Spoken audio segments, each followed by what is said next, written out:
Hey guys, welcome back to my channel for an all new episode recap of today's Days of Our Lives, September 29th, 2025. So we continue with the whole blackout thing, and we see Gwen, she's still stuck in that secret room and waiting for EJ to come. But of course, without electricity, she's stuck in there. It's an electrically powered door, so she has no way of coming out. So Leo, I don't know how Leo got into this situation. Leo comes and he's on the opposite side, and Gwen is just knocking down the door for help.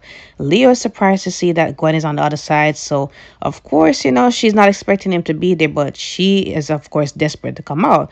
So he's trying everything to pry open the door, and he finds out that it's electrically powered, and then he uses a tool to open up the wall a bit, like a sledgehammer. So she comes out, and instead of her being thankful for him rescuing her, she continues to say, that's the least you can do, and I'm still upset at you for what you did. And, Leah said, I feel bad about what I did. And, I'm tired of this. I miss the friendship that we used to have. And, he's basically begging at this point for her to forgive him. And I'm saying, Leo, at this point, if I were you, I would have leave her in there, because at this point, she is not willing to forgive you.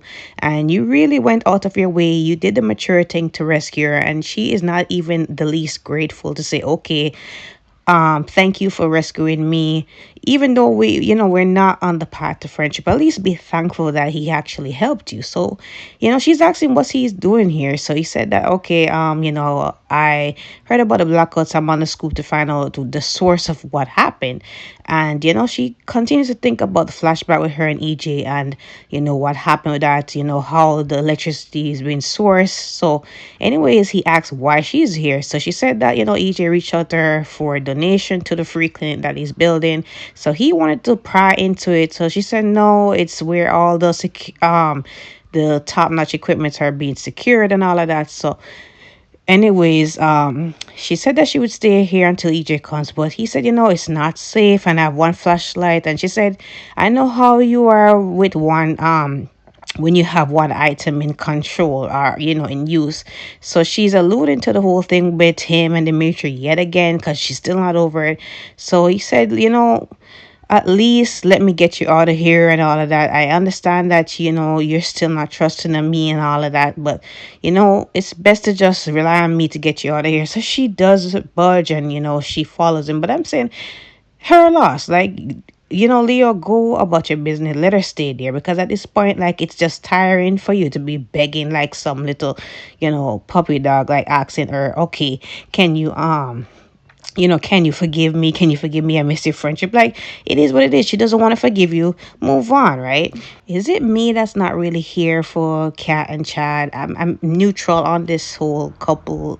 Honestly, it's neither here nor there for me if they're together or not together. So again, Chad decides to spend the night with Kat, away from his children, leaving Julie to take care of them once again. First it was the sickness, and now this thing, the blackout. I get that this didn't mean to happen, but at the same time, again, he's stuck right there in our apartment, right? Talking about the gala, or so we think, right? So at some point, they're playing an activity, card game, something, and then they share snacks, and then they're talking amongst each other about, how things are going at respective places, like how's Felicity doing, and she's saying that Felicity is hanging out with Chanel, doing some kind of rave thing.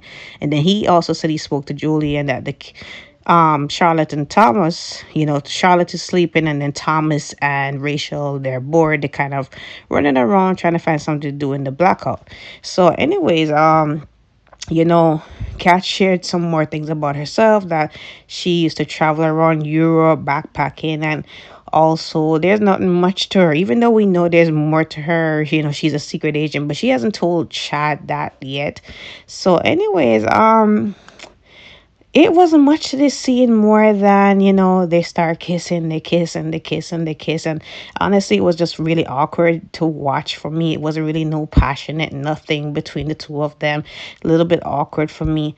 And, at some point they get deeper with it. And then, she's like, are you sure? Should we go into this? So I guess they're taking it to second level that quickly. So they take clothes off. And yeah, that was where it ended with them. Now, Marlena passed out and she was still asleep until she got a knock at the door. And it's one of my least favorite people, Susan. So Susan comes in because at this point she saw the blackout and she was in the neighborhood. She saw Marlena's place and she decides to just invite herself in, because that's what some of these people like to do, invite themselves in without even asking, can they come in? I don't care if you're a friend or family member, you ask if you can come in. So anyway, she makes herself in and she tells Marlena that she's, kind of terrified of the blackout. So Marlena gets her some water and they sit down and talk. And, Marlena is like, are you feeling better? So she said, yeah. So she said, no offense, but you don't really look so well yourself. Are you okay? So she said, I've been, battling some kind of illness. She's been sick. She doesn't really know what exactly is the cause. And before she knocked, she was passed out. So she said, maybe we need to go to the doctor. So she said, it's no use, because at this point they've been trying to find something in the test. They haven't found anything conclusive. So at this point, I don't really know. So then she thinks about what Susan said to her recently about something being, something worse happening to her. Like, they're thinking maybe she's actually possessed. So at this point, they really don't know what exactly is going on with her. So maybe she needs Susan's help because Susan is gifted in that area. And, Susan also talked about the whole thing about Kristen and that she wasn't picking up the vibes that Kristen was actually the one who shot her son. So, it's just normally she would, but it's like it's not picking up. So Marlena changed the subject to something else. And yeah, I think also, Susan was talking about Johnny's trial being over and being happy about that. So yeah, that was where it really ended.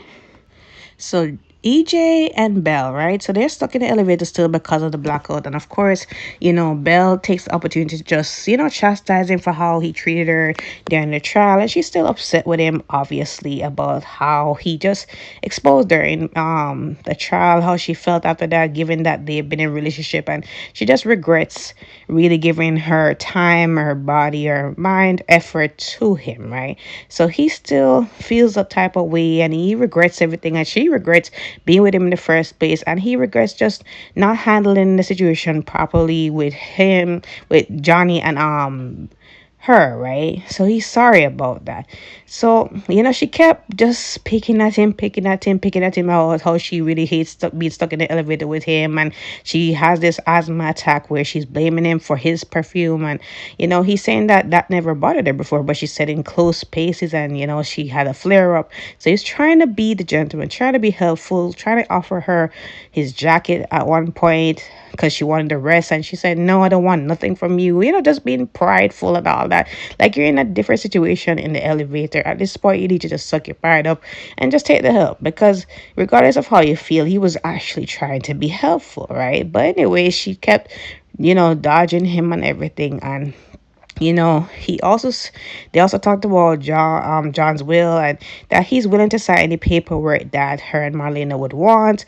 And he know that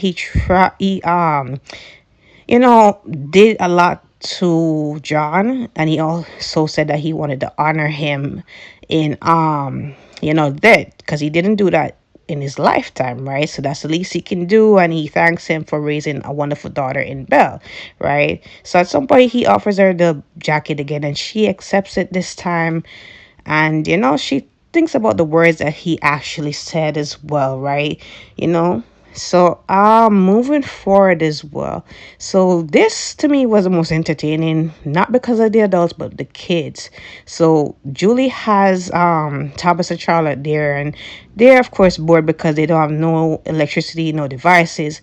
So anyways, Julie mentioned them playing Monopoly. So they both like the board game. She was on the phone with Foster, and Foster said that there was a break-in at the store, and he informed her about it as well, and she was checking in on him. So she come off the phone, she told the kids what's going on, that there was a break-in and that she has to inform security. So she said, okay, let's play the game, right? So they are just fighting over this get out of jail card.